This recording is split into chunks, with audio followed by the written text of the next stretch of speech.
ভারতের সাম্প্রতিক বিধানসভা নির্বাচন শুধু সরকার পরিবর্তনের ঘটনা নয়, এটি দেশটির গণতন্ত্র, রাজনীতি ও সামাজিক ভারসাম্যের ভবিষ্যৎ নিয়ে বড় প্রশ্ন তুলেছে।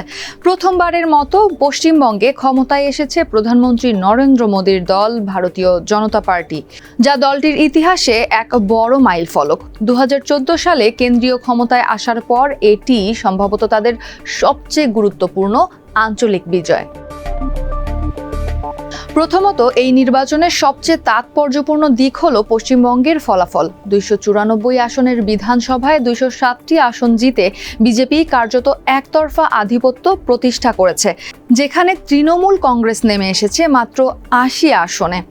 এই ফলাফল শুধু একটি রাজ্যের সরকার পরিবর্তন নয়, বরং আঞ্চলিক দলগুলোর ওপর জাতীয় দলের ক্রমবর্ধমান প্রভাবের প্রতিফলন। একই সঙ্গে আসামেও বিজেপির টানা তৃতীয়বার ক্ষমতায় ফেরা এবং পদুচেরিতে দলটি ভৌগোলিকভাবে নিজেদের বিস্তার ধরে রাখতে সক্ষম হয়েছে।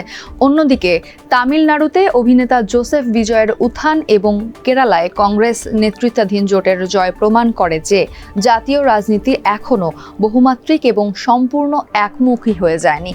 এখন প্রশ্ন উঠেছে, ক্ষমতার এই পালাবদলের মাধ্যমে কি ভারতের গণতন্ত্র নতুন মোড় নেবে?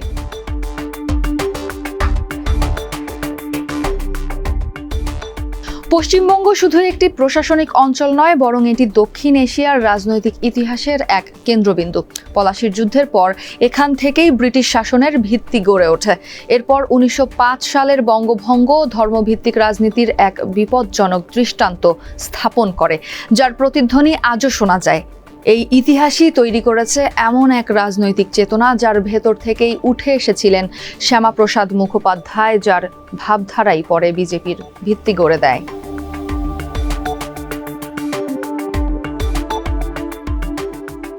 দীর্ঘ সময় ধরে পশ্চিমবঙ্গ ছিল এক ভিন্ন রাজনৈতিক বাস্তবতার প্রতীক। বাম শাসনের 34 বছরের অধ্যায় এবং পরে মমতা বন্দ্যোপাধ্যায়ের তৃণমূল কংগ্রেস এই ধারাবাহিকতা রাজ্যটিকে তুলনামূলকভাবে আলাদা রেখেছিল।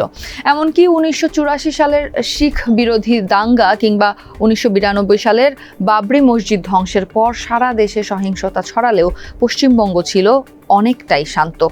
সেই রাজ্যেই এখন এক নতুন রাজনৈতিক বাস্তবতা তৈরি হচ্ছে।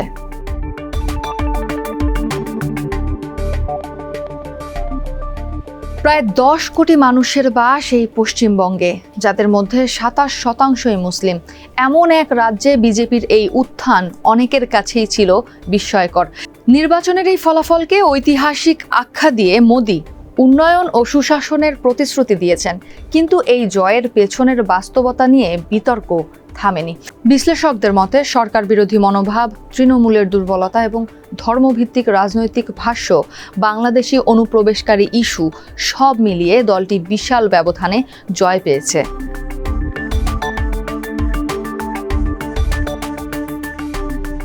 নির্বাচনের পর সবচেয়ে বড় বিতর্ক তৈরি হয়েছে ভোটার তালিকা নিয়ে। প্রায় 27 লাখ মানুষের নাম বাদ পড়ায় অভিযোগ উঠেছে এবং বিশ্লেষণে দেখা যাচ্ছে এই সংখ্যা মোট ভোটের প্রায় 4.3%।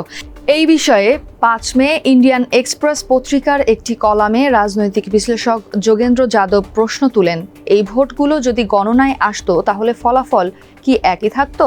একই সঙ্গে এই সাজানো নির্বাচনী ফলাফলকে বৈধতা দেওয়া বন্ধ করতে বিরোধীদের প্রতি আহ্বান জানান তিনি।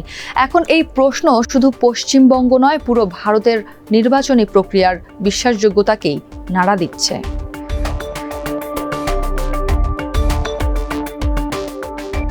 পশ্চিমবঙ্গে বিজেপির শাসন কেমন হবে তা নিয়ে আলোচনা করতে গেলে বারবার উঠে আসছে আসাম মডেলের উদাহরণ। সেখানে হিমন্ত বিশ্ব শর্মার নেতৃত্বে মুসলিমদের বিরুদ্ধে উচ্ছেদ অভিযান, নাগরিকত্ব ইস্যু এবং কঠোর নীতিমালা প্রয়োগ করা হচ্ছে। সমালোচকদের আশঙ্কা, যদি একই ধরনের নীতি পশ্চিমবঙ্গে প্রয়োগ করা হয় তাহলে রাজ্যের দীর্ঘদিনের সাম্প্রদায়িক সম্প্রীতি চ্যালেঞ্জের মুখে পড়তে পারে। এদিকে সাংস্কৃতিক দিক থেকেও পরিবর্তনের আশঙ্কা রয়েছে। পশ্চিমবঙ্গের পরিচয় শুধু রাজনীতিতে নয়, সংস্কৃতিতেও গভীরভাবে প্রথিত। বিশেষ করে মাছ ও মাংস বাঙালির পরিচয়ের অংশ। কিন্তু বিজেপি শাসিত অন্যান্য রাজ্যে গরুর মাংস নিষেধাজ্ঞার প্রেক্ষাপটে অনেকেই আশঙ্কা করছেন, এখানেও কি সেই ধারা দেখা যাবে? যদিও বিজেপি নেতারা সেই আশঙ্কা দূর করার চেষ্টা করছে। নির্বাচনী প্রচারণায় তাদের মাঝ হাতে দেখা গেছে।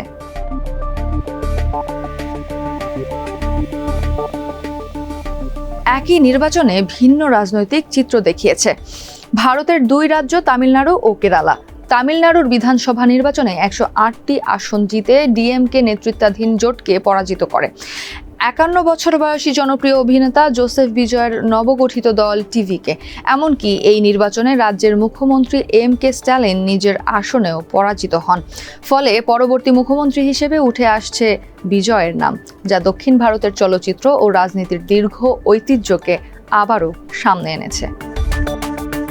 অন্যদিকে কেরালায় 50 বছর পর প্রথমবারের মতো ক্ষমতা হেরেছে বামপন্থীরা। 140 আসনের মধ্যে 101টি জিতে কংগ্রেস নেতৃত্বাধীন জোট সেখানে সরকার গড়তে যাচ্ছে। তবে কেরালা ও তামিলনাড়ুতে বিজেপি তেমন সুবিধা করতে না পারলেও তাদের ভোটের হার দিন দিন বাড়ছে।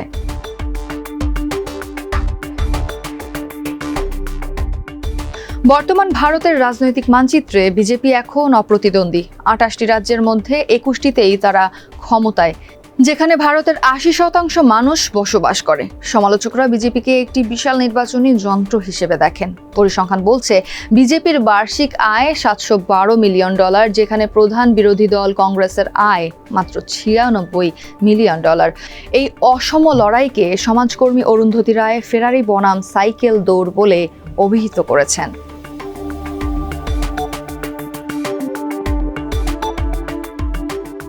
এই জয়ের মাধ্যমে মোদি রাজনৈতিকভাবে আরও শক্তিশালী হয়েছেন, এতে কোনো সন্দেহ নেই। কিন্তু একই সঙ্গে উঠে এসেছে 3টি বড় প্রশ্ন। প্রথমত, রাজনৈতিক প্রতিযোগিতা কি সমান সুযোগের ভিত্তিতে হচ্ছে নাকি একদলীয় প্রভাব বাড়ছে? দ্বিতীয়ত, ধর্মীয় মেরুকরণ কি রাজনৈতিক প্রধান চালিকা শক্তি হয়ে উঠছে? এবং তৃতীয়ত, নির্বাচনী প্রতিষ্ঠানগুলো কতটা স্বাধীন ও বিশ্বাসযোগ্য রয়েছে? তবে ভারত এখনও বিশ্বের বৃহত্তম গণতন্ত্র।